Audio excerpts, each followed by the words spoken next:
This evening, as we commemorate the Last Supper, instead of processing with the icon of extreme humility of Christ having his hands wrapped and bound and being whipped and processed through to his crucifixion, we have the icon of the Last Supper this evening that's processed in the service.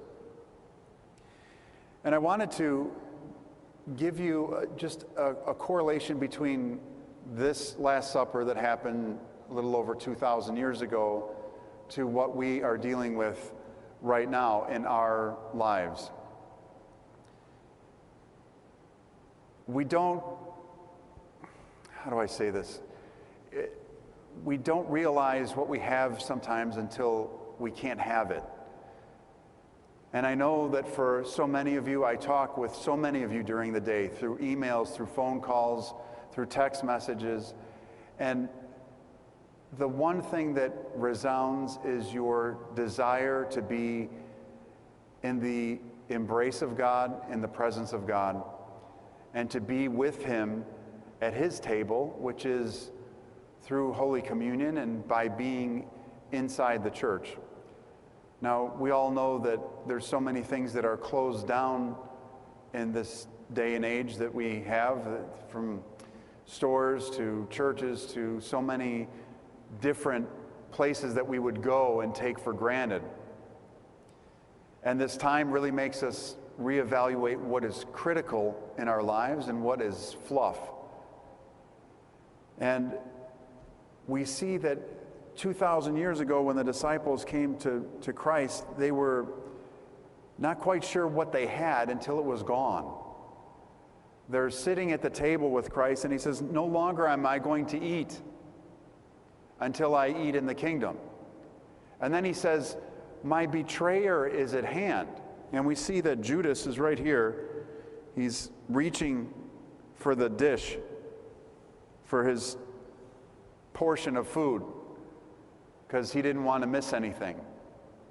But Christ is speaking to his disciples and says, "One of you is going to betray me and turn me in." And then we see all the other disciples have their hands up, and they're like, "Who is it? Is it you? It's not me, it's not me." And they're arguing with each other, or asking each other, who is going to betray Christ? But then this even worse conversation comes out. Now, think, these are the disciples who followed Christ, who were there in the times when he healed people, when he spoke, when he had these miracles, these extraordinary miracles that they witnessed. All of them witnessed it. And he says to them, "One of you is going to betray me, and I'm going to die. This is the last time I'm eating." And what do? A few of them say to Christ at the Last Supper, "Which one of us is the greatest?" And you think, what was Christ thinking? He's like, "I'm telling you, I'm going to die. This is it." And they were arguing with each other who was going to be the greatest and who was going to betray him. So Christ says, it's backwards from the way you think. The one who's the greatest is the servant of all. I came to serve you, he says. And then he distributes the bread and the wine, and he says, "This is my body, this is my blood." The institution, the beginning, the origination of Holy Communion is today, this commemoration in this service. The Last Supper for Christ became the first mystical supper for us. His last time eating on earth became our first time on earth eating a taste and a piece of heaven, a piece of Christ.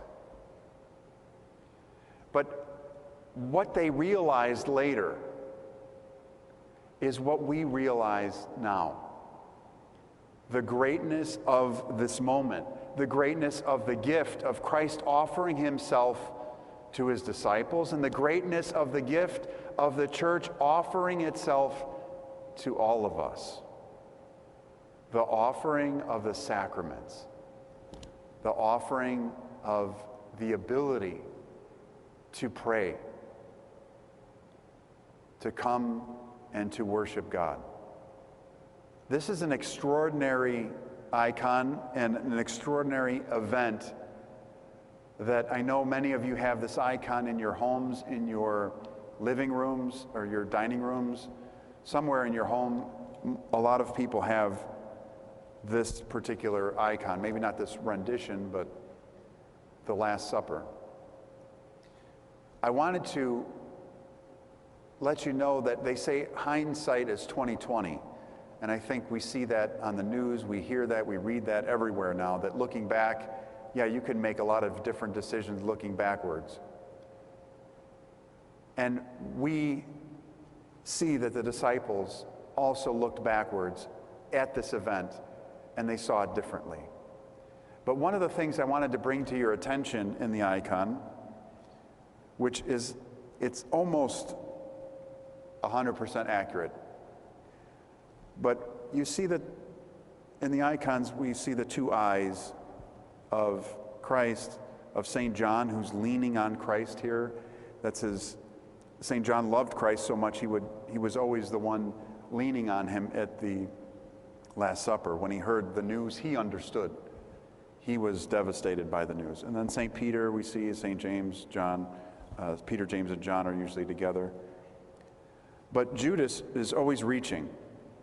Now, many times in the icons, we see that Judas is depicted only with one eye.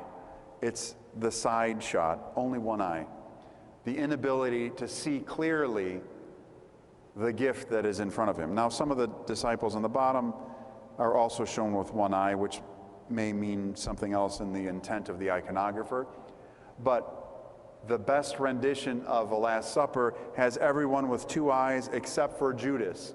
So kids, if you're at home and you're watching and you're looking for a Last Supper icon and you don't know who Judas is, look for the one-eyed reacher across the table. The one who wouldn't even wait for the prayer and stuck his hand in the food and started to eat, disregarding everything. Looking back on this event, they understood what it was. They continued to develop the actual services, the divine liturgy, the pre-sanctified liturgy. The institution of Holy Communion starts here and is formulated into the services that we are so familiar with. But they looked back and said, this is critical. This is what Christ says, life-saving for us. He says, unless you eat my body and drink my blood, I don't abide in you, and you don't abide in me. So, communion is the way that Christ abides in us and we in him. Now, I know you haven't received communion in several weeks. I don't say this to make you feel bad or to hurt you in any way. But I say this so that you can draw off of what you've received and understand that you look forward to the day when you will be able to receive again. It's not that will run empty, but we have to dig deep. The well inside of us, that light, that flickering flame of the Holy Spirit, has to be kindled and sparked and fueled by our prayers and by our reaching out to God during this time. You will not go empty during this time if you pray, if you reach out to God, if you allow God to reach out to you. You can grow during this time. But the reason I bring this up to you is because they looked back on this moment, and I'm sure that not one of them, with the exception of Judas, not one of the disciples would not, they had to want in their heart to go back and to say, let me sit with him one more time. Let me listen to him one more time. Now that I understand, let me go back and appreciate and absorb what he said at the Last Supper. Boy, was I confused when I said, who's the greatest? He was telling us this was it for him. And we were arguing what I wouldn't do to go back to that time. What all of us wouldn't do to go back to this time. It will come, but dig deep, pray hard, be loving and forgiving and repenting, and you will be able to draw from what God has given you, from the inception of the Holy Spirit in you, when the priest chrismated you and placed the Holy Spirit and lit that flame inside. Put embers on it. Fuel it with spiritual fire so that you can continue to have that flame grow in you. Remember the sacraments that you have received, and you will receive them again.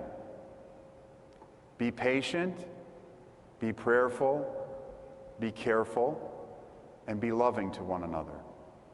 And remember that the arguments that you may have at home, the many calls that law enforcement receives from fighting between husband and wife or children and parents or relatives who are living in a home with whatever the case is, don't waste the time arguing. Use the time to grow. Put aside the differences that you may have and realize that it is time to come together at the table, at your table in your home, to come together, to sit, to pray, to listen to one another, and to listen what you're truly saying to one another. What are you really saying? And what are the others that sit around your table at home really saying to you? Listen prayerfully. And you too, all of you, can become the co-workers at the table, the ones who later will look back and say, do you remember when we had to stay at home during the pandemic?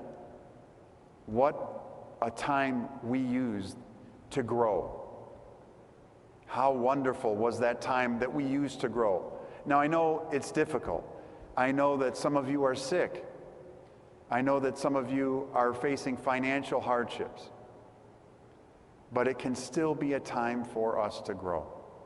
Despite all the difficulties in our lives, use the time, close your eyes this evening and think about you sitting at this table with Christ and say, what would I say to him when he tells me this? What would I say to him when he goes around and says, here, this is my body, this is my blood. What can I do for you? And in return, we should be saying, what can we do for God?